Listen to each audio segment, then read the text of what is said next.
मेळघाटातील धारणी तालुक्यातील शिवझिरी घाटात 22 फेब्रुवारी रोजी पिकअप वाहन दरीत कोसळून 5 जणांचा मृत्यू तर 12 जण जखमी झाल्याच्या घटनेप्रकरणी जिल्हाधिकाऱ्यांना निवेदन देण्यात आले. मृतांच्या कुटुंबियांना तात्काळ आर्थिक मदत, जखमींना शासकीय खर्चातून उपचार तसेच संबंधित रस्त्याच्या बांधकामाची चौकशी करून दोषींवर कारवाई करण्याची मागणी करण्यात आली. यावेळी अजय देशमुख, सौ सोनाली नवले यांच्यासह अनेक नागरिक उपस्थित होते. मी युवा स्वाभिमान पक्षाच्या वतीनं माननीय रवी बोराणा यांच्या नेतृत्वात आज आम्ही इथं जिल्हाधिकाऱ्यांना निवेदन दिलेलं आहे. काल परवा 2 दिवसा अगोदर शिवाझिरी राणीगाव येथे एक घटना झाली आणि तिथं जे आमचे आदिवासी बांधव आहेत, आदिवासी बांधव मृत्युमुखी पडले, ते 5 मृत्युमुखी पडले. पहिला तर आमची मागणी आहे की त्यांना तुम्ही जे आहे 25 लाख रुपये प्रत्येक परिवाराला त्यांना मोबदला दिला पाहिजे, कारण की त्यांची परिस्थिती फार हलाखीची आहे.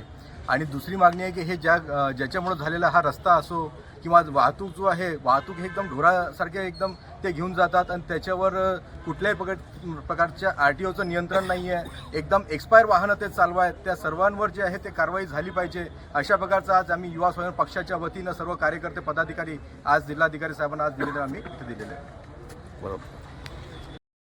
मेळघाट येथे शिवझिरी या ठिकाणी 22 फेब्रुवारी या रोजी भीषण अपघात झाला.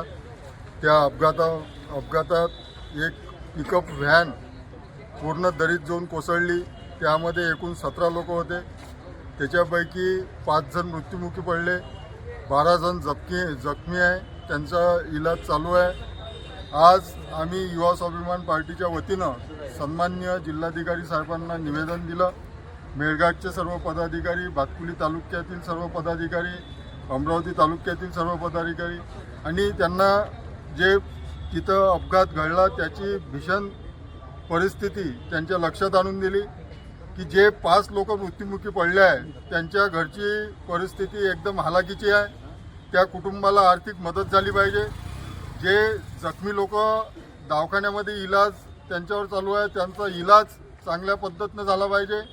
आणि त्या रोडचं जे काम चालू आहे तिथून काही तक्रारी या पद्धतीच्या आल्या आहे की त्या रोडचं काम निकृष्ट दर्जाचं चालू आहे आणि जे कोणी कॉन्ट्रॅक्टर तिथे काम करत आहे त्यांच्यावर सुद्धा कारवाई झाली पाहिजे.